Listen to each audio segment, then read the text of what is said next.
Vector addition. Addition of vectors. Now because vector quantity also have direction, therefore vector cannot be added algebraically. Different cases arises. Number one, when the vectors to be added are parallel and in the same direction, then the resultant of sum of vector is a vector whose magnitude is equal to algebraic sum of magnitude of vectors to be added and directed in the direction of either of the vectors. For example, a vector p of 2 units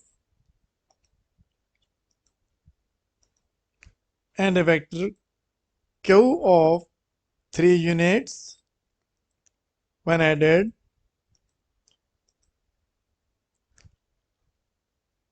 they are parallel to each other, then the resultant is of 5 units in the same direction is equal to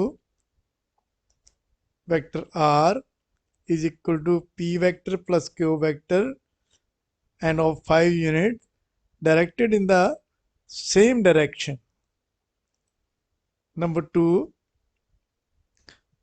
when the two vectors to be added are in opposite direction, then the resultant of sum of two vectors is a vector whose magnitude is equal to the difference of magnitude of vectors and directed in the direction of vector of greater in magnitude. For example, vector of p of 2 units directed toward the left side and a vector q of 3 units directed toward right side.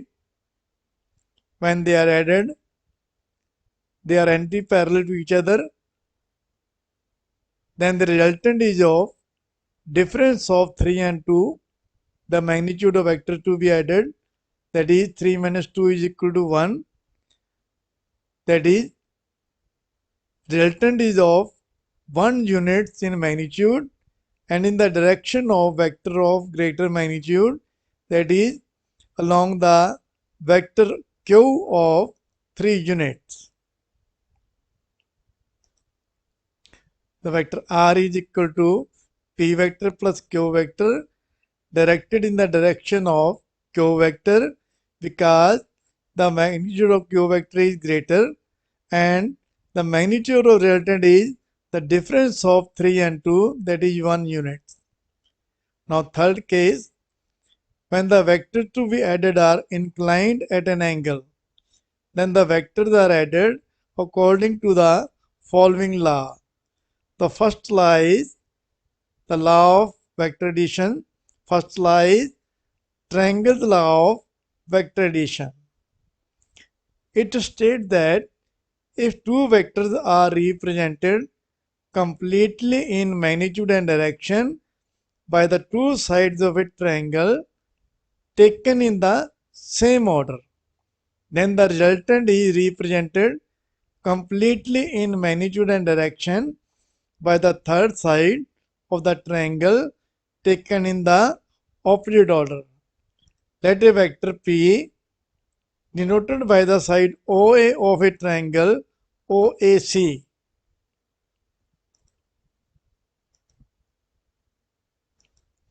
this is the triangle OAC and vector q denoted by side AC of the triangle OAC. They are taken in the same order and are at an angle theta with each other.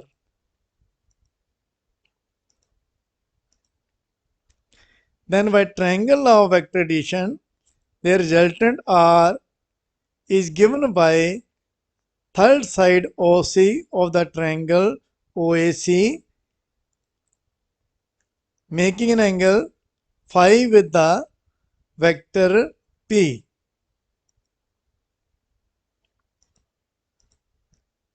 Now mathematical proof of triangle law of vector addition.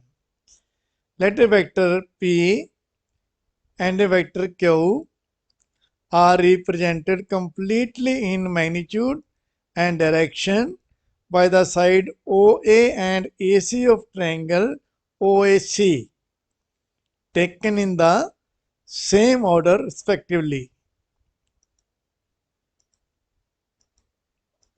This is triangle OAC. OA represents vector P and AC represents vector Q. Then according to triangle law of vector addition, the resultant is represented completely in magnitude and direction by the third side OC in the opposite order.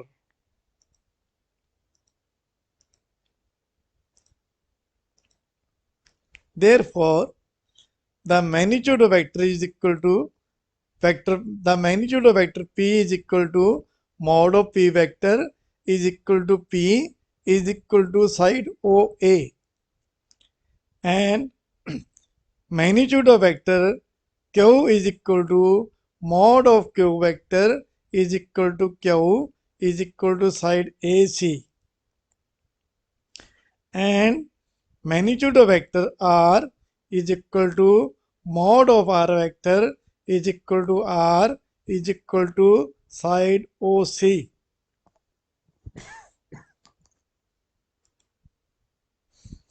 Now draw CD perpendicular to OA.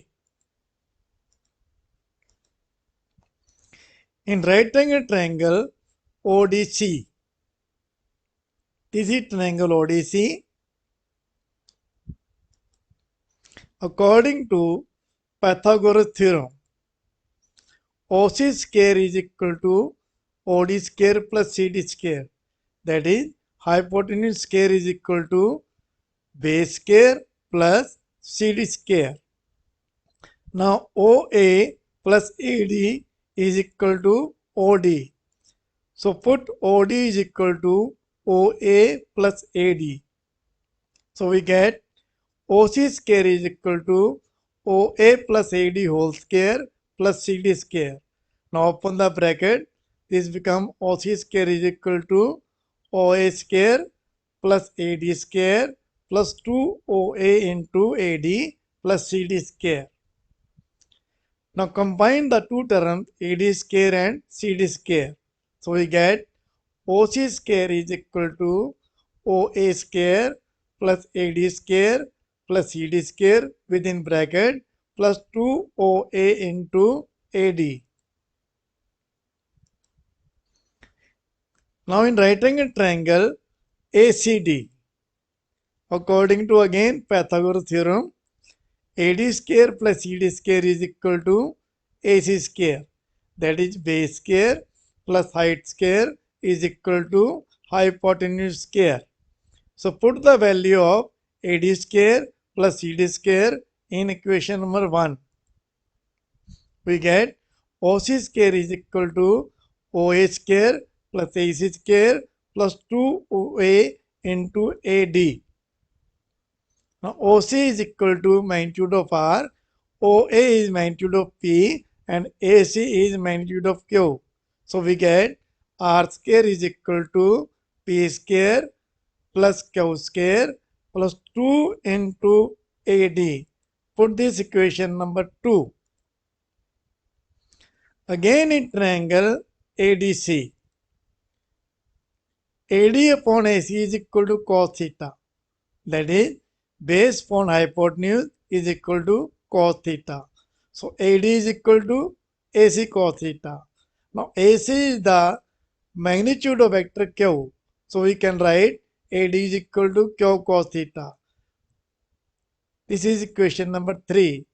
So put this value in equation number 2. We get R square is equal to P square plus Q square plus 2PQ cos theta, or R is equal to square root of P square plus Q square plus 2PQ cos theta. Put this equation number 4. From this equation, we can find the magnitude of resultant of two vectors. Now to find the direction, again in right angle triangle ODC.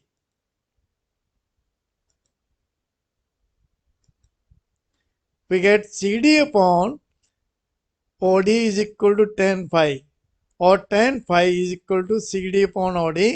Now again put OD is equal to OA plus AD. Now OA is the magnitude of vector P. So put OA is equal to P.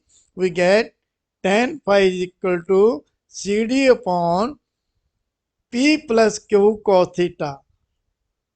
Because from 3 equation AD is equal to Q cos theta.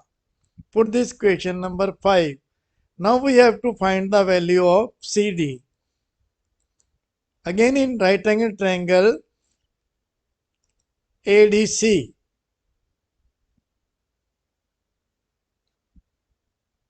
This is right angle triangle ADC.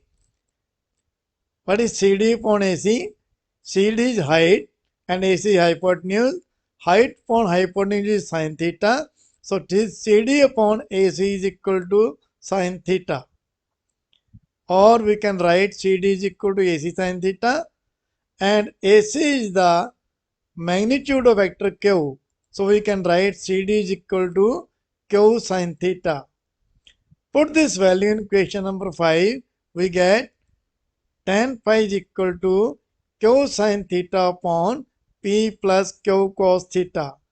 From this equation, we can find the angle phi, or you can say we can find the direction of resultant vector. That is, the direction of resultant vector R is at an angle phi to the angle vector P. That is, the direction of vector R is at an angle phi to the vector P.